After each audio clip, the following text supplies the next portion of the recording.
ನಮಸ್ಕಾರ. ನಿಮ್ಮೆಲ್ಲರಿಗೂ PS education Infotech ಚಾನಲ್ಗೆ ಹಾರ್ದಿಕವಾದಂತಹ ಸ್ವಾಗತ.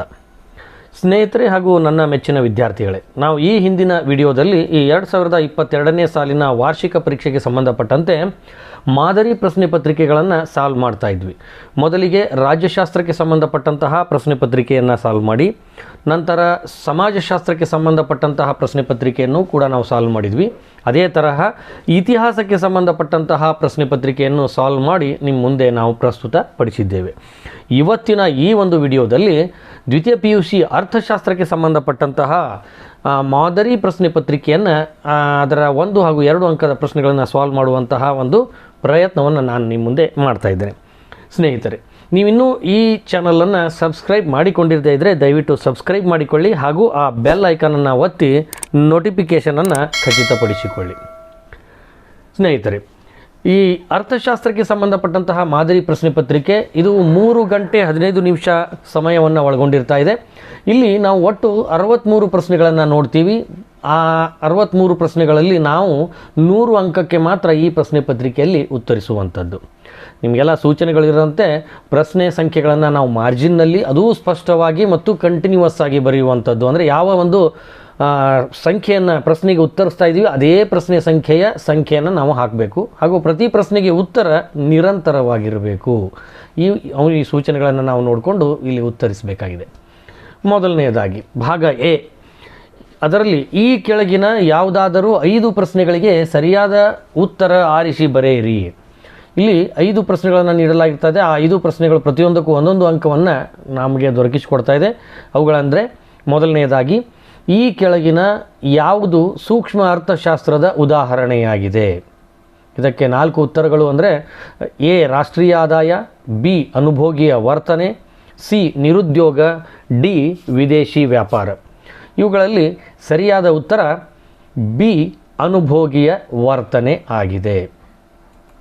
ಇನ್ನು ಎರಡನೆಯದಾಗಿ, ಸಾಮಾನ್ಯವಾಗಿ ಒಂದು ಔದಾಸೀನ್ಯ ವಕ್ರರೇಖೆಯ ಆಕಾರವು ಮೂಲಕ್ಕೆ ಪಿನ ಮಧ್ಯವಾಗಿರುತ್ತದೆ, ಮೂಲಕ್ಕೆ ನಿಮ್ನ ಮಧ್ಯವಾಗಿರುತ್ತದೆ, ಸಿ ಸಮಾನಾಂತರವಾಗಿರ್ತಾ ಇದೆ, ಡಿ ಲಂಬವಾಗಿರುತ್ತದೆ. ಇದಕ್ಕೆ ಸರಿಯಾದ ಉತ್ತರ ಎ ಮೂಲಕ್ಕೆ ಪಿನ ಮಧ್ಯವಾಗಿರುತ್ತದೆ. ಇನ್ನು ಮೂರನೆಯದಾಗಿ, ಏಕರೂಪವಲ್ಲದ ಸರಕುಗಳನ್ನು ಉತ್ಪಾದಿಸುವ ಮಾರುಕಟ್ಟೆ ಸಂರಚನೆಯನ್ನು ಹೀಗೆನ್ನುವರು? ಎ ಏಕಸ್ವಾಮ್ಯ, ಬಿ ಸ್ವಾಮ್ಯಯುತ ಪೈಪೋಟಿ, ಸಿ ಪರಿಪೂರ್ಣ ಪೈಪೋಟಿ, ಡಿ ಮೇಲಿನ ಯಾವುದೂ ಅಲ್ಲ. ಇವುಗಳಲ್ಲಿ ಸರಿಯಾದ ಉತ್ತರ ಬಿ ಸಾಮ್ಯಯುತ ಪೈಪೋಟಿ. ಇನ್ನು ನಾಲ್ಕನೆಯದಾಗಿ, ಮಹಾ ಆರ್ಥಿಕ ಕುಸಿತದ ವರ್ಷ. ಆರ್ಥಿಕ ಕುಸಿತದ ವರ್ಷ ಯಾವುದು ಅಂದರೆ ಅದರಲ್ಲಿ 4 ಉತ್ತರಗಳನ್ನು ನಾವು ನೋಡಿದರೆ ಎ 1920, ಬಿ 1889, ಸಿ 1929, ಡಿ 2022. ಇವುಗಳಲ್ಲಿ ಸರಿಯಾದ ಉತ್ತರ ಸಿ 1929, 1929. ಇನ್ನು ಐದನೆಯದಾಗಿ, ಈ ಪ್ರಮಿತಿಯಲ್ಲಿ ಕರೆನ್ಸಿಗಳನ್ನು ಚಿನ್ನದ ರೂಪದಲ್ಲಿ ವ್ಯಾಖ್ಯಾನಿಸಲಾಗುತ್ತಿತ್ತು. ಲೋಹ ಪ್ರಮಿತಿ, ಬಿ ಬೆಳ್ಳಿ ಪ್ರಮಿತಿ, ಸಿ ಚಿನ್ನದ ಪ್ರಮಿತಿ, ಡಿ ಮೇಲಿನ ಯಾವುದೂ ಅಲ್ಲ. ಈ ಪ್ರಮಿತಿಯಲ್ಲಿ ಕರೆನ್ಸಿ ಚಿನ್ನದ ರೂಪದಲ್ಲಿ ವ್ಯಾಖ್ಯಾನಿಸಲಾಗುತ್ತಿತ್ತು ಅಂದರೆ ಉತ್ತರ ಸಿ ಚಿನ್ನದ ಪ್ರಮಿತಿ. ಇನ್ನು ಭಾಗ 2, ಈ ಕೆಳಗಿನ ಯಾವುದಾದರೂ 5 ಪ್ರಶ್ನೆಗಳಿಗೆ ಖಾಲಿ ಬಿಟ್ಟ ಸ್ಥಳ ಭರ್ತಿ ಮಾಡಿ. ಇಲ್ಲಿಯೂ ಕೂಡ ಪ್ರತಿಯೊಂದಕ್ಕೂ 1 ಅಂಕ ನೀಡಲಾಗ್ತದೆ. ಇಲ್ಲಿ ನಿಮಗೆ ಆಯ್ಕೆಗೆ ಅವಕಾಶ ಇದೆ. ಅವುಗಳನ್ನು ನೋಡೋಣ. ಆದಾಯ ಹೆಚ್ಚಾದಂತೆ ಸಾಮಾನ್ಯ ಸರಕುಗಳ ಬೇಡಿಕೆ ರೇಖೆಯು ಡ್ಯಾಶ್ ಭಾಗಕ್ಕೆ ಪಲ್ಲಟಗೊಳ್ಳುತ್ತದೆ. ಇದಕ್ಕೆ ಉತ್ತರ ಆದಾಯ ಹೆಚ್ಚಾದಂತೆ ಸಾಮಾನ್ಯ ಸರಕುಗಳ ಬೇಡಿಕೆ ರೇಖೆಯು ಬಲಭಾಗಕ್ಕೆ ಪಲ್ಲಟಗೊಳ್ಳುತ್ತದೆ. ಇನ್ನು ಏಳನೆಯದಾಗಿ, ABC ರೇಖೆಯ ಡ್ಯಾಶ್ ಬಿಂದುವಿನಲ್ಲಿ SMC ರೇಖೆಯು ABC ರೇಖೆಯನ್ನು ಕೆಳಗಿನಿಂದ ಛೇದಿಸುತ್ತದೆ. ಇದಕ್ಕೆ ಉತ್ತರ ABC ರೇಖೆಯ ಕನಿಷ್ಠ ಬಿಂದುವಿನಲ್ಲಿ SMC ರೇಖೆಯು ABC ರೇಖೆಯನ್ನು ಕೆಳಗಿನಿಂದ ಛೇದಿಸುತ್ತದೆ. ಇನ್ನು ಎಂಟನೆಯದಾಗಿ, ಶ್ರಮದ ಬೇಡಿಕೆ ಮತ್ತು ಪೂರೈಕೆ ರೇಖೆಗಳು ಪರಸ್ಪರ ಛೇದಿಸಿದ ಬಿಂದುವಿನಲ್ಲಿ ಡ್ಯಾಶ್ ನಿರ್ಧಾರವಾಗುತ್ತದೆ. ಇದರ ಉತ್ತರ ಶ್ರಮದ ಬೇಡಿಕೆ ಮತ್ತು ಪೂರೈಕೆ ರೇಖೆಗಳು ಪರಸ್ಪರ ಛೇದಿಸಿದ ಬಿಂದುವಿನಲ್ಲಿ ಕೂಲಿಯ ದರ ನಿರ್ಧಾರವಾಗುತ್ತದೆ. ಇನ್ನು 9ನೇದಾಗಿ ಏಕಸ್ವಾಮ್ಯ ಮಾರುಕಟ್ಟೆಯಲ್ಲಿ ಮಾರಾಟವಾಗುವ ಸರಕುಗಳಿಗೆ ಡ್ಯಾಶ್ ಸರಕುಗಳಿರುವುದಿಲ್ಲ. ಉತ್ತರ: ಏಕಸ್ವಾಮ್ಯ ಮಾರುಕಟ್ಟೆಯಲ್ಲಿ ಮಾರಾಟವಾಗುವ ಸರಕುಗಳಿಗೆ ಬದಲಿ ಸರಕುಗಳಿರುವುದಿಲ್ಲ. ಇನ್ನು 10ನೇದಾಗಿ ಭೂಮಿಯು ಸಲ್ಲಿಸಿದ ಸೇವೆಗೆ ಆದಾಯದ ಒಂದು ಭಾಗವನ್ನು ಡ್ಯಾಶ್ ರೂಪದಲ್ಲಿ ಪಾವತಿಸಲಾಗುತ್ತದೆ. ಇದರ ಉತ್ತರ: ಭೂಮಿಯು ಸಲ್ಲಿಸಿದ ಸೇವೆಗೆ ಆದಾಯದ ಒಂದು ಭಾಗವನ್ನು ಗೇಣಿ ರೂಪದಲ್ಲಿ ಪಾವತಿಸಲಾಗುತ್ತದೆ. ಗೇಣಿ ಇಲ್ಲಿ ಸರಿಯಾದ ಉತ್ತರ ಆಗಿದೆ. ಇನ್ನು 11ನೇದಾಗಿ ಉಳಿತಾಯವು ಆದಾಯದ ಡ್ಯಾಶ್ ಭಾಗವಾಗಿದೆ. ಇದಕ್ಕೆ ಉತ್ತರ: ಉಳಿತಾಯವು ಆದಾಯದ ಅನುಭೋಗವಾಗದ ಭಾಗವಾಗಿದೆ. ಅನುಭೋಗವಾಗದ ಭಾಗ ಆಗಿದೆ. ಇನ್ನು 12ನೇದಾಗಿ ಸರ್ಕಾರವು ಅದು ಸಂಗ್ರಹಿಸುವ ಆದಾಯಕ್ಕೆ ಸಮನಾದ ಮೊತ್ತವನ್ನು ವೆಚ್ಚ ಮಾಡುತ್ತದೆ. ಇದನ್ನು ಡ್ಯಾಶ್ ಎಂದು ಕರೆಯುತ್ತೇವೆ. ಉತ್ತರ: ಸರ್ಕಾರವು ಅದು ಸಂಗ್ರಹಿಸುವ ಆದಾಯಕ್ಕೆ ಸಮನಾದ ಮೊತ್ತವನ್ನು ವೆಚ್ಚ ಮಾಡುತ್ತದೆ. ಇದನ್ನು ಸಮತೋಲನ ಮುಂಗಡ ಪತ್ರ ಎಂದು ಕರೆಯುತ್ತೇವೆ. ಅಂದರೆ ಸಮತೋಲನ ಮುಂಗಡ ಪತ್ರ ಇದು ಸರಿಯಾದ ಉತ್ತರ ಆಗಿದೆ. ಇನ್ನು 13ನೇದಾಗಿ ಡ್ಯಾಶ್ ವರ್ಷದಲ್ಲಿ ಬ್ರೆಟನ್ ವುಡ್ಸ್ ಸಮ್ಮೇಳನ ನಡೆಯಿತು. ಇಲ್ಲಿ ಡ್ಯಾಶ್ ಅನ್ನುವಂಥದ್ದು ಅಂದರೆ ಉತ್ತರ 1944ನೇ ವರ್ಷದಲ್ಲಿ ಅಥವಾ 44 ವರ್ಷದಲ್ಲಿ ಬ್ರೆಟನ್ ವುಡ್ಸ್ ಸಮ್ಮೇಳನ ನಡೆಯಿತು. ಅಂದರೆ 1944 ಇದು ಸರಿಯಾದ ಉತ್ತರ ಆಗಿದೆ. ಇನ್ನು 3ನೇ ಭಾಗ ಹೊಂದಿಸಿ ಬರೆಯಿರಿ. ಈ ಹೊಂದಿಸಿ ಬರೆಯಿರಲ್ಲಿ ಪ್ರತಿಯೊಂದಕ್ಕೂ ಇದು ಕೂಡ ಒಂದು ಅಂಕವನ್ನು ದೊರಕಿಸಿಕೊಡ್ತಾ ಇದೆ. ಇಲ್ಲಿ ಎ ಮತ್ತು ಬಿ ಅನ್ನುವಂತಹ ಪಟ್ಟಿ ಇರ್ತಾ ಇದೆ. ಎ ಪಟ್ಟಿಯನ್ನು ಬಿ ಪಟ್ಟಿಗೆ ನಾವು ಹೊಂದಿಸಿ ಬರೆಯುವಂಥದ್ದು. ಎ ಪಟ್ಟಿಯನ್ನು ನಾವು ನೋಡಲಾಗಿ ಮಾರುಕಟ್ಟೆಯ ಅರ್ಥವ್ಯವಸ್ಥೆ TFC ಪ್ಲಸ್ TVC = ಪರಿಪೂರ್ಣ ಪೈಪೋಟಿ, ಆ್ಯಡಮ್ ಸ್ಮಿತ್, 5 GDP. ಇವುಗಳಿಗೆ ಬಿ ಪಟ್ಟಿಯಲ್ಲಿ ಇಲ್ಲಿ ನೀಡಿರುವಂಥದ್ದನ್ನು ನಾವು ನೋಡಿದರೆ ಎ TC, ಬಿ ಖಾಸಗಿ ಒಡೆತನ, ಸಿ ಕಾಣದ ಕೈ ಕಾರ್ಯಾಚರಣೆ, ಡಿ ಒಟ್ಟು ದೇಶೀಯ ಉತ್ಪನ್ನ, ಇ ಪರಿಪೂರ್ಣ ಮಾಹಿತಿ. ಇವಕ್ಕೆ ಸರಿ ಉತ್ತರ ಎಂದರೆ 1 ಬಿ ಅಂದರೆ ಮಾರುಕಟ್ಟೆ ಅರ್ಥವ್ಯವಸ್ಥೆ, ಇದು ಖಾಸಗಿ ಒಡೆತನ. 2 ಎ TFC ಪ್ಲಸ್ TVC ಅಂದರೆ = TC. 3 ಪರಿಪೂರ್ಣ ಪೈಪೋಟಿ, ಇದರ ಉತ್ತರ ಇ ಪರಿಪೂರ್ಣ ಮಾಹಿತಿ. ಇನ್ನು 4 ಆ್ಯಡಮ್ ಸ್ಮಿತ್, ಇದಕ್ಕೆ ಸರಿಯಾದ ಉತ್ತರ ಸಿ ಕಾಣದ ಕೈ ಕಾರ್ಯಾಚರಣೆ. ಇನ್ನು 5 GDP, ಇದಕ್ಕೆ ಸರಿಯಾದ ಉತ್ತರ ಡಿ ಒಟ್ಟು ದೇಶೀಯ ಉತ್ಪನ್ನ. ಇವು ಸರಿಯಾದ ಉತ್ತರ ಆಗಿವೆ.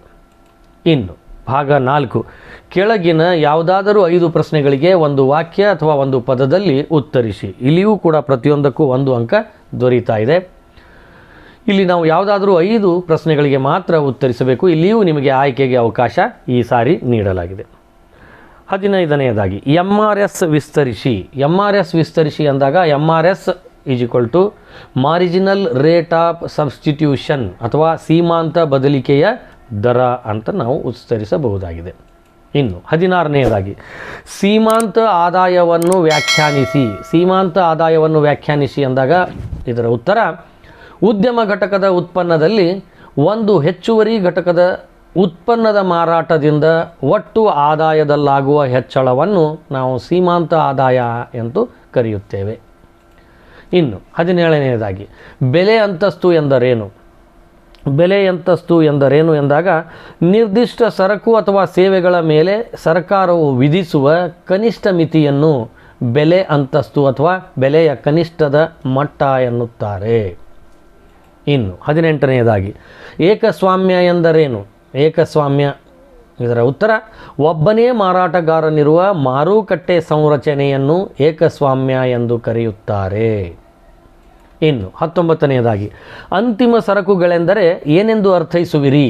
ಅಂತಿಮ ಸರಕುಗಳೆಂದರೆ ಏನೆಂದು ಅರ್ಥೈಸುವಿರಿ ಅನ್ನೋದಕ್ಕೆ ಉತ್ತರ ಅಂತಿಮ ಬಳಕೆಯ ಉದ್ದೇಶವನ್ನೊಳಗೊಂಡಿರುವ ಯಾವುದೇ ರೂಪಾಂತರ ಅಥವಾ ಉತ್ಪಾದನೆಯ ಇತರ ಹಂತಗಳ ಮೂಲಕ ಹಾದು ಹೋಗದೆ ಇರುವಂತಹ ಒಂದು ಸರಕವನ್ನು ಅಂತಿಮ ಸರಕು ಎನ್ನುತ್ತಾರೆ. ಇನ್ನು 20ನೇದಾಗಿ ಸ್ವಾಯತ್ತ ಅನುಭೋಗದ ಅರ್ಥವನ್ನು ಬರೆಯಿರಿ. ಸ್ವಾಯತ್ತ ಅನುಭೋಗದ ಅರ್ಥವನ್ನು ಬರೆಯಿರಿ ಎಂದಾಗ ಉತ್ತರ ಆದಾಯವನ್ನು ಅವಲಂಬಿಸದೆ ಆದಾಯದಿಂದ ಸ್ವತಂತ್ರವಾದ ಅನುಭೋಗವನ್ನು ಸ್ವಾಯತ್ತ ಅನುಭೋಗ ಅಂತ ಕರೀತಾರೆ. ಇನ್ನು 21ನೇದಾಗಿ ಪುರೋಗಾಮಿ ತೆರಿಗೆಯ ಅರ್ಥ ನೀಡಿ. ಪುರೋಗಾಮಿ ತೆರಿಗೆ ಅರ್ಥ ನೀಡಿ ಅಂದಾಗ ಅಧಿಕ ಆದಾಯದ ಮೇಲೆ ಅಧಿಕ ತೆರಿಗೆ ವಿಧಿಸುವ ತೆರಿಗೆಯನ್ನು ಪುರೋಗಾಮಿ ತೆರಿಗೆ ಎನ್ನುತ್ತಾರೆ. ಇನ್ನು 22ನೇದಾಗಿ ವ್ಯಾಪಾರ ಬಾಕಿ ಎಂದರೇನು? ವ್ಯಾಪಾರ ಬಾಕಿ ಎಂದರೇನು ಎನ್ನುವಂಥ ಈ ಪ್ರಶ್ನೆಗೆ ಉತ್ತರ, ಒಂದು ನಿರ್ದಿಷ್ಟ ಅವಧಿಯಲ್ಲಿ ಒಂದು ದೇಶದ ಆಮದು ಸರಕುಗಳ ಮೌಲ್ಯಗಳ ಮತ್ತು ರಫ್ತು ಸರಕುಗಳ ಮೌಲ್ಯಗಳ ನಡುವಿನ ವ್ಯತ್ಯಾಸಕ್ಕೆ ವ್ಯಾಪಾರ ಬಾಕಿ ಅಂತ ಕರೀತಾರೆ, ಅಥವಾ ಅವುಗಳ ವ್ಯತ್ಯಾಸಕ್ಕೆ ವ್ಯಾಪಾರ ಬಾಕಿ ಅಂತ ಕರೀತಾರೆ.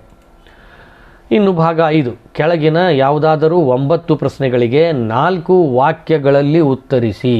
ಇಲ್ಲಿ 9 ಪ್ರಶ್ನೆಗಳಿಗೆ ನಾವು ಉತ್ತರಿಸಬೇಕು. ಪ್ರತಿಯೊಂದಕ್ಕೂ ಇಲ್ಲಿ 2 ಅಂಕಗಳು ನಮಗೆ ದೊರೆಯುತ್ತಾ ಇವೆ. ಈ ಭಾಗದಿಂದ ನಾವು 18 ಅಂಕಗಳನ್ನು ಪಡೆದುಕೊಳ್ಳಬಹುದಾಗಿದೆ. 23ನೇದಾಗಿ ಕೆಳದರ್ಜೆಯ ಸರಕುಗಳೆಂದರೇನು? ಉದಾಹರಣೆ ಕೊಡಿ. ಕೆಳದರ್ಜೆಯ ಸರಕುಗಳೆಂದರೇನು? ಉದಾಹರಣೆ ಕೊಡಿ ಅಂದಾಗ ಉತ್ತರ, ಅನುಭೋಗಿಯ ಆದಾಯ ಹೆಚ್ಚಾದಾಗ ಬೇಡಿಕೆ ಕಡಿಮೆಯಾಗುವ ಮತ್ತು ಅನುಭೋಗಿಯ ಆದಾಯ ಕಡಿಮೆಯಾದಾಗ ಬೇಡಿಕೆ ಹೆಚ್ಚಾಗುವ ಸರಕುಗಳೇ ಕೆಳದರ್ಜೆಯ ಸರಕುಗಳು. ಉದಾಹರಣೆ ನವಣೆ, ಸಾಸಿವೆ, ಸಜ್ಜೆ, ಅರ್ಕ ಮುಂತಾದವುಗಳು. ಇವು ಆದಾಯದೊಂದಿಗೆ ಏನಾಗಿರ್ತವೆ ಅಂದರೆ ವಿರುದ್ಧ ಸಂಬಂಧವನ್ನು ಹೊಂದಿರುತ್ತವೆ. ಇನ್ನು 24ನೇದಾಗಿ ಬೇಡಿಕೆಯ ನಿಯಮವನ್ನು ತಿಳಿಸಿ. ಬೇಡಿಕೆಯ ನಿಯಮವನ್ನು ತಿಳಿಸಿ ಅಂದಾಗ ಉತ್ತರ, ಇತರೆ ಅಂಶಗಳು ಸ್ಥಿರವಾಗಿದ್ದಾಗ ಒಂದು ಸರಕಿನ ಬೆಲೆ ಹೆಚ್ಚಾದಾಗ ಅದರ ಬೇಡಿಕೆಯು ಕಡಿಮೆಯಾಗುತ್ತದೆ ಮತ್ತು ಒಂದು ಸರಕಿನ ಬೆಲೆ ಕಡಿಮೆಯಾದಾಗ ಅದರ ಬೇಡಿಕೆಯೂ ಹೆಚ್ಚಾಗುತ್ತದೆ. ಸರಕೊಂದರ ಬೇಡಿಕೆ ಅದರ ಬೆಲೆಯೊಂದಿಗೆ ವಿರುದ್ಧ ದಿಕ್ಕಿನಲ್ಲಿ ಚಲಿಸುತ್ತದೆ. ಇದನ್ನೇ ಬೇಡಿಕೆಯ ನಿಯಮ ಅಂತ ಕರೀಬಹುದು. ಇನ್ನು 25ನೇದಾಗಿ ದೀರ್ಘಾವಧಿ ವೆಚ್ಚಗಳಾವವು? ದೀರ್ಘಾವಧಿ ವೆಚ್ಚಗಳು ಯಾವುವು ಅಂದರೆ ಒಟ್ಟು ವೆಚ್ಚ, ಟೋಟಲ್ ಕಾಸ್ಟ್ ಇದು ಕೂಡ, ಆಮೇಲೆ ದೀರ್ಘಾವಧಿ ಸರಾಸರಿ ವೆಚ್ಚ, ಆಮೇಲೆ ದೀರ್ಘಾವಧಿ ಸೀಮಾಂತ ವೆಚ್ಚ, ಇವು ದೀರ್ಘಾವಧಿ ವೆಚ್ಚಗಳು ಆಗಿವೆ. ಇನ್ನು ಒಂದು ಉದ್ಯಮ ಘಟಕದ ಪೂರೈಕೆ ರೇಖೆಯನ್ನು ನಿರ್ಧರಿಸುವ 2 ಅಂಶಗಳನ್ನು ತಿಳಿಸಿ. ಒಂದು ಉದ್ಯಮ ಘಟಕದ ಪೂರೈಕೆ ರೇಖೆಯನ್ನು ನಿರ್ಧರಿಸುವಂತಹ 2 ಅಂಶಗಳನ್ನು ತಿಳಿಸಿ ಅಂದಾಗ ಉತ್ತರ, ಒಂದು ತಂತ್ರಜ್ಞಾನದ ಪ್ರಗತಿ, ಟೆಕ್ನಾಲಜಿಕಲ್ ಪ್ರೋಗ್ರೆಸ್. ಇನ್ನು 2ನೇದ್ದು ಆದಾನದ ಬೆಲೆಗಳು, ಇನ್ಪುಟ್ ಪ್ರೈಸ್. ಇನ್ನು 27ನೇದಾಗಿ ಸಮತೋಲನ ಬೆಲೆ ಮತ್ತು ಪ್ರಮಾಣವನ್ನು ವ್ಯಾಖ್ಯಾನಿಸಿ. ಸಮತೋಲನ ಬೆಲೆ ಮತ್ತು ಪ್ರಮಾಣವನ್ನು ವ್ಯಾಖ್ಯಾನಿಸಿ ಅಂದಾಗ ಉತ್ತರ, ಯಾವ ಬೆಲೆಯಲ್ಲಿ ಮಾರುಕಟ್ಟೆ ಬೇಡಿಕೆಯು ಮಾರುಕಟ್ಟೆ ಪೂರೈಕೆಗೆ ಸಮವಾಗುತ್ತದೆಯೋ ಬೆಲೆಗೆ ಸಮತೋಲನ ಬೆಲೆ ಎನ್ನುತ್ತಾರೆ. ಹಾಗೂ ಸಮತೋಲನ ಬೆಲೆಯಲ್ಲಿ ಖರೀದಿಸಿದ ಮತ್ತು ಮಾರಾಟ ಮಾಡಲಾದ ಪ್ರಮಾಣವನ್ನು ಸಮತೋಲನ ಪ್ರಮಾಣ ಅಂತ ಕರೀತಾರೆ. ಇನ್ನು 28ನೇದಾಗಿ ಸ್ವಾಮ್ಯಯುತ ಪೈಪೋಟಿ ಮಾರುಕಟ್ಟೆಯ ಅರ್ಥ ಬರೆಯಿರಿ ಮತ್ತು ಒಂದು ಉದಾಹರಣೆ ನೀಡಿ. ಇದಕ್ಕೆ ಉತ್ತರ, ಅಧಿಕ ಸಂಖ್ಯೆಯ ಉದ್ಯಮ ಘಟಕಗಳಿದ್ದು ಉದ್ಯಮ ಘಟಕಗಳ ಮುಕ್ತ ಪ್ರವೇಶ ಮತ್ತು ನಿರ್ಗಮನವಿರುವ ಮತ್ತು ಏಕರೂಪವಲ್ಲದ ಸರಕುಗಳ ಮಾರುಕಟ್ಟೆ ಸಂರಚನೆಯನ್ನು ಸ್ವಾಮ್ಯಯುತ ಪೈಪೋಟಿ ಎನ್ನುತ್ತಾರೆ. ಉದಾಹರಣೆ, ಬಿಸ್ಕತ್ತು ಉತ್ಪಾದಿಸುವ ಉದ್ಯಮ ಘಟಕಗಳು ಅಧಿಕ ಸಂಖ್ಯೆಯಲ್ಲಿದ್ದು ಅನೇಕ ಬಿಸ್ಕತ್ತುಗಳ ಕೆಲವು ಬ್ರ್ಯಾಂಡ್ ಹೆಸರಿನೊಂದಿಗೆ ಗುರುತಿಸಲ್ಪಟ್ಟಿವೆ ಮತ್ತು ಅವುಗಳಲ್ಲಿ ಒಂದು ಇನ್ನೊಂದಕ್ಕಿಂತ ಬ್ರ್ಯಾಂಡ್ ಹೆಸರಾಗಿರ್ಬೋದು, ಪ್ಯಾಕೇಜಿಂಗ್ ಆಗಿರ್ಬೋದು ಅಥವಾ ರುಚಿಯಲ್ಲಿ ಭಿನ್ನವಾಗಿರುತ್ತದೆ. ಇದನ್ನು ಸ್ವಾಮ್ಯಯುತ ಪೈಪೋಟಿ ಮಾರುಕಟ್ಟೆ ಅಂತ ಅನ್ನಬಹುದು, ಅದರ ಉದಾಹರಣೆ ಅಂತ ಹೇಳ್ಬೋದು. ಇನ್ನು 29ನೇದಾಗಿ 4 ಉತ್ಪಾದನಾಂಗಗಳಾವವು, ಅವುಗಳ ಪ್ರತಿಫಲಗಳನ್ನು ತಿಳಿಸಿ. 4 ಉತ್ಪಾದನಾಂಗಗಳಾವು ಅಂದಾಗ ಭೂಮಿ ಇದು ಉತ್ಪಾದನಾಂಗ, ಇದರ ಪ್ರತಿಫಲ ಅಂದರೆ ಗೇಣಿ. ಶ್ರಮ ಉತ್ಪಾದನಾಂಗ, ಇದರ ಪ್ರತಿಫಲ ಕೂಲಿ. ಬಂಡವಾಳ ಉತ್ಪಾದನಾಂಗ, ಇದರ ಪ್ರತಿಫಲ ಬಡ್ಡಿ. ಸಂಘಟನೆ ಇದು ಉತ್ಪಾದನಾಂಗ, ಇದರ ಪ್ರತಿಫಲ ಲಾಭ. ಇನ್ನು 30ನೇದಾಗಿ ನಾಮ ಮಾತ್ರ ಮತ್ತು ನೈಜ GDPಗಳ ನಡುವಿನ ವ್ಯತ್ಯಾಸ ಬರೆಯಿರಿ. ನಾಮಮಾತ್ರ GDP ಅಂದರೆ ಚಾಲ್ತಿ ವರ್ಷದ ಮಾರುಕಟ್ಟೆ ಬೆಲೆಯಲ್ಲಿ ಅಂದಾಜು ಮಾಡಿದ GDPಯನ್ನು ನಾಮಮಾತ್ರ GDP ಅಂತ ಕರೀತಾರೆ. ಇನ್ನು ನೈಜ GDP ಅಂದರೆ ಯಾವುದಾದರೂ ಆಧಾರ ವರ್ಷದ ಸ್ಥಿರ ಬೆಲೆಗಳಲ್ಲಿ ಅಂದಾಜು ಮಾಡಿದ GDPಯನ್ನು ನೈಜ GDP ಅಂತ ಕರೀತಾರೆ. ಇನ್ನು 31ನೇದಾಗಿ CRR ಮತ್ತು SLRಗಳ ಅರ್ಥ ನೀಡಿ. CRR ಮತ್ತು SLRಗಳ ಅರ್ಥ ನೀಡಿ ಅಂದಾಗ ನಗದು ಮೀಸಲು ಅನುಪಾತ ಅಂದರೆ CRR ಒಂದು ಬ್ಯಾಂಕು ತನ್ನ ಬಳಿಯೇ ಇಟ್ಟುಕೊಳ್ಳಬೇಕಾದ ಶೇಕಡಾವಾರು ಠೇವಣಿಗಳ ಮತ್ತು ಕೇಂದ್ರ ಬ್ಯಾಂಕಿನಲ್ಲಿ ನಗದು ಮೀಸಲಾಗಿ ಇಡಲೇಬೇಕಾದ ಶೇಕಡಾ ಮೊತ್ತವನ್ನು ನಾವು CRR ಅಥವಾ ನಗದು ಮೀಸಲು ಅನುಪಾತ ಅಂತ ಕರಿತೀವಿ. ಇನ್ನು ಶಾಸನಬದ್ಧ ದ್ರವ್ಯತಾ ಅನುಪಾತ SLR ಅಲ್ಪಾವಧಿಯಲ್ಲಿ CRR ಹೊರತಾಗಿ ಕೆಲವು ಮೀಸಲನ್ನು ದ್ರವ್ಯತಾ ರೂಪದಲ್ಲಿ ಬ್ಯಾಂಕುಗಳು ಇಟ್ಟುಕೊಳ್ಳುವುದು ಅವಶ್ಯಕವಾಗಿದ್ದು ಈ ಅನುಪಾತವನ್ನು ಶಾಸನಬದ್ಧ ದ್ರವ್ಯತಾ ಅನುಪಾತ ಅಂತ ಕರೀತಾರೆ. ಇನ್ನು 32ನೇದಾಗಿ ಹೂಡಿಕೆ ಬಿಂಬಕದ ಅರ್ಥವನ್ನು ನೀಡಿ ಅದರ ಸೂತ್ರವನ್ನು ಬರೆಯಿರಿ. ಹೂಡಿಕೆ ಬಿಂಬಕದ ಅರ್ಥವನ್ನು ನೀಡಿ ಅದರ ಸೂತ್ರವನ್ನು ಬರೆಯಿರಿ ಅಂದಾಗ ಉತ್ತರ, ಉದ್ಯಮಗಳು ಪ್ರತಿ ವರ್ಷ ಒಂದೇ ಮೊತ್ತದ ಹೂಡಿಕೆಯನ್ನು ಮಾಡಲು ಬಯಸುತ್ತವೆ, ಅಂದರೆ ಸ್ವಾಯತ್ತ ಹೂಡಿಕೆ ಎಂಬ ಊಹೆಯ ಮೇರೆಗೆ ಹೂಡಿಕೆ ಮತ್ತು ಸ್ವಾಯತ್ತ ಹೂಡಿಕೆಗಳ ನಡುವಿನ ಸಂಬಂಧವನ್ನು ನಾವು ಏನಂತ ಕರಿತೀವಿ, ಹೂಡಿಕೆ ಬಿಂಬಕ ಅಂತ ಕರಿತೀವಿ. ಉದಾಹರಣೆ ಇಲ್ಲಿ I=I' ಅಂದರೆ I ಅಂದರೆ ಹೂಡಿಕೆ ಮತ್ತು I' ಅಂದರೆ ಸ್ವಾಯತ್ತ ಹೂಡಿಕೆ, ಇದು ಧನಾತ್ಮಕ ಸ್ಥಿರಾಂಕ ಆಗಿರ್ತಾ ಇದೆ. ಇನ್ನು 33ನೇದಾಗಿ ಮಿತವ್ಯಯದ ವಿರೋಧಾಭಾಸದ ಅರ್ಥವನ್ನು ನೀಡಿ. ಮಿತವ್ಯಯದ ವಿರೋಧಾಭಾಸದ ಅರ್ಥವನ್ನು ನೀಡಿ ಎಂದಾಗಿದ್ದರೆ ಉತ್ತರ, ಒಂದು ಆರ್ಥಿಕತೆಯಲ್ಲಿನ ಎಲ್ಲ ಜನರು ಉಳಿತಾಯ ಮಾಡುವ ಆದಾಯದ ಅನುಪಾತವನ್ನು ಹೆಚ್ಚಿಸಿದರೆ ಆರ್ಥಿಕತೆಯ ಉಳಿತಾಯದ ಒಟ್ಟು ಮೌಲ್ಯ ಹೆಚ್ಚಾಗಲಾರದು, ಬದಲಿಗೆ ಅದು ಕಡಿಮೆಯೂ ಆಗಬಹುದು ಅಥವಾ ಬದಲಾಗದೇನೂ ಇರಬಹುದು. ಇದನ್ನೇ ಮಿತವ್ಯಯದ ವಿರೋಧಾಭಾಸ ಅಂತ ಕರೀತಾರೆ. ಇನ್ನು 34ನೇದಾಗಿ ಸಾರ್ವಜನಿಕ ಸರಕುಗಳನ್ನು ಸರ್ಕಾರವೇ ಏಕೆ ಪೂರೈಸಬೇಕು. ಸಾರ್ವಜನಿಕ ಸರಕುಗಳನ್ನು ಸರ್ಕಾರವೇ ಏಕೆ ಪೂರೈಸಬೇಕು ಎಂದಾಗಿದ್ದರೆ ಉತ್ತರ, ಆಡಳಿತ, ರಕ್ಷಣೆ, ರಸ್ತೆಗಳಂತಹ ಸಾರ್ವಜನಿಕ ಸರಕುಗಳನ್ನು ಸರ್ಕಾರವೇ ಪೂರೈಸಬೇಕಾಗ್ತದೆ. ಏಕೆಂದರೆ ಸಾರ್ವಜನಿಕ ಸರಕುಗಳ ಲಾಭವು ಒಬ್ಬ ಅನುಭೋಗಿಗೆ ಸೀಮಿತವಾಗಿರದೆ ಎಲ್ಲರಿಗೂ ಲಭ್ಯವಾಗುತ್ತದೆ. ಖಾಸಗಿ ಸರಕುಗಳಿಗೆ ಶುಲ್ಕ ಪಾವತಿಸದೇ ಇದ್ದವರನ್ನು ಹೊರಗಿಡುವಂತೆ ಸಾರ್ವಜನಿಕ ಸರಕುಗಳ ಲಾಭ ಪಡೆಯುವವರನ್ನು ಹೊರಗಿಡಲು ಸಾಧ್ಯ ಇರುವುದಿಲ್ಲ. ಹಾಗಾಗಿ ಸಾರ್ವಜನಿಕ ಸರಕುಗಳನ್ನು ಸರ್ಕಾರವೇ ಪೂರೈಸಬೇಕು. ಇನ್ನು 35ನೇದಾಗಿ ಮುಕ್ತ ಆರ್ಥಿಕತೆಯ 3 ಕೊಂಡಿಗಳನ್ನು ತಿಳಿಸಿ. ಮುಕ್ತ ಆರ್ಥಿಕತೆಯ 3 ಕೊಂಡಿಗಳನ್ನು ತಿಳಿಸಿ ಅಂದಾಗ ಉತ್ತರ, ಉತ್ಪನ್ನ ಮಾರುಕಟ್ಟೆ, ಹಣಕಾಸು ಮಾರುಕಟ್ಟೆ, ಶ್ರಮ ಮಾರುಕಟ್ಟೆ, ಇವು ಮುಕ್ತ ಆರ್ಥಿಕತೆಯ 3 ಕೊಂಡಿಗಳಾಗಿವೆ. ಇನ್ನು 36ನೇದಾಗಿ ವಿದೇಶಿ ವಿನಿಮಯ ದರ ಎಂದರೇನು. ವಿದೇಶಿ ವಿನಿಮಯ ದರ ಎಂದರೇನು ಎಂದಾಗ ಉತ್ತರ, ಒಂದು ಕರೆನ್ಸಿಯ ಬೆಲೆಯನ್ನು ಇನ್ನೊಂದು ಕರೆನ್ಸಿಯ ರೂಪದಲ್ಲಿ ವ್ಯಕ್ತಪಡಿಸುವುದಕ್ಕೆ ವಿನಿಮಯ ದರ ಅಂತ ಕರೀತಾರೆ. ಫೊರೆಕ್ಸ್ ದರ, ಫೊರೆಕ್ಸ್ ರೇಟ್ ಅಂತ ಕೂಡ ಕರೀತಾರೆ. ಅಂದರೆ ಉದಾಹರಣೆಗೆ $1ಗೆ 50 ರೂಗಳನ್ನು ನೀಡಬೇಕು ಅಂತಂದರೆ $1ನ ಬೆಲೆ 50 ರೂಪಾಯಿಗಳಾಗ್ತದೆ. ಇದು ವಿದೇಶಿ ವಿನಿಮಯ ದರ. ಇನ್ನು ಭಾಗ 6, ಈ ಕೆಳಗಿನ ಯಾವುದಾದರೂ 7 ಪ್ರಶ್ನೆಗಳಿಗೆ ಪ್ರತಿಯೊಂದಕ್ಕೂ 12 ವಾಕ್ಯಗಳಲ್ಲಿ ಉತ್ತರಿಸಿ. ಇವು 4 ಅಂಕದ ಪ್ರಶ್ನೆಗಳು, ಪ್ರತಿಯೊಂದಕ್ಕೂ 4 ಅಂಕ ದೊರೀತಾ ಇವೆ. ಯಾವುದಾದ್ರೂ 7 ಪ್ರಶ್ನೆಗಳಿಗೆ ಉತ್ತರಿಸಬೇಕು. ಇಲ್ಲಿ ನಮಗೆ ಆಯ್ಕೆಗೆ ಅವಕಾಶ ಇರ್ತಾ ಇದೆ. 37, ಒಂದು ಸರಳ ಆರ್ಥಿಕತೆಯಲ್ಲಿ ಕೃಷಿ ಕುಟುಂಬ, ನೇಕಾರ, ಶಿಕ್ಷಕರು ಸಂಪನ್ಮೂಲಗಳನ್ನು ಬಳಸಿ ಹೇಗೆ ತಮ್ಮ ಅಗತ್ಯತೆಗಳನ್ನು ಪೂರೈಸಿಕೊಳ್ತಾರೆ ಎಂಬುದನ್ನು ಸಂಕ್ಷಿಪ್ತವಾಗಿ ವಿವರಿಸಿ. ಬದಲಿ ಸರಕು ಮತ್ತು ಪೂರಕ ಸರಕುಗಳ ನಡುವಿನ ವ್ಯತ್ಯಾಸ ವಿವರಿಸಿ. ಸಮ ಉತ್ಪನ್ನ ರೇಖೆಯನ್ನು ರೇಖಾಚಿತ್ರದ ಸಹಾಯದಿಂದ ವಿವರಿಸಿ. ಪ್ರತಿಫಲಗಳ ಪ್ರಮಾಣದ ಬಗ್ಗೆ ಒಂದು ಸಂಕ್ಷಿಪ್ತ ಟಿಪ್ಪಣಿ ಬರೆಯಿರಿ. ಉದ್ಯಮ ಘಟಕದ ಪೂರೈಕೆ ರೇಖೆಯ ನಿರ್ಧಾರಕಗಳನ್ನು ವಿವರಿಸಿ. ಪರಿಪೂರ್ಣ ಪೈಪೋಟಿ ಮಾರುಕಟ್ಟೆಯ ಲಕ್ಷಣಗಳನ್ನು ವಿವರಿಸಿ. ಸಮಗ್ರ ಅರ್ಥಶಾಸ್ತ್ರವು ಸೂಕ್ಷ್ಮ ಅರ್ಥಶಾಸ್ತ್ರಕ್ಕಿಂತ ಯಾವ ರೀತಿ ಭಿನ್ನವಾಗಿದೆ ಎಂಬುದನ್ನು ಸಂಕ್ಷಿಪ್ತವಾಗಿ ವಿವರಿಸಿ. ಒಂದು ಆರ್ಥಿಕತೆಯ ಆದಾಯದ ವೃತ್ತಾಕಾರದ ಚಾಲನೆಯನ್ನು ವಿವರಿಸಿ. ಬಾಹ್ಯತೆಗಳನ್ನು ಕುರಿತು ಒಂದು ಟಿಪ್ಪಣಿ ಬರೆಯಿರಿ. ತಫಸೀಲು ಪಟ್ಟಿಯ ಯೋಜಿತ ಸಂಗ್ರಹಣೆ ಮತ್ತು ಕುಸಿತದ ಉದಾಹರಣೆಯನ್ನು ವಿವರಿಸಿ. ಸಮಗ್ರ ಬೇಡಿಕೆ ಬಿಂಬಕದ ಅರ್ಥವನ್ನು ಬರೆಯಿರಿ. ರೇಖಾತ್ಮಕವಾಗಿ ಅದನ್ನು ಹೇಗೆ ಪಡೆಯಬಹುದು. ಚಾಲ್ತಿ ಖಾತೆಯ ಭಾಗಗಳ ಪಟಗಳನ್ನು ಬರೆಯಿರಿ. ಹೀಗೆ ಪ್ರಶ್ನೆಗಳನ್ನು ಕೇಳಾಗಿ ಇದರಲ್ಲಿ 7 ಪ್ರಶ್ನೆಗಳಿಗೆ ನಾವು ಉತ್ತರಿಸಬೇಕಾಗ್ತದೆ.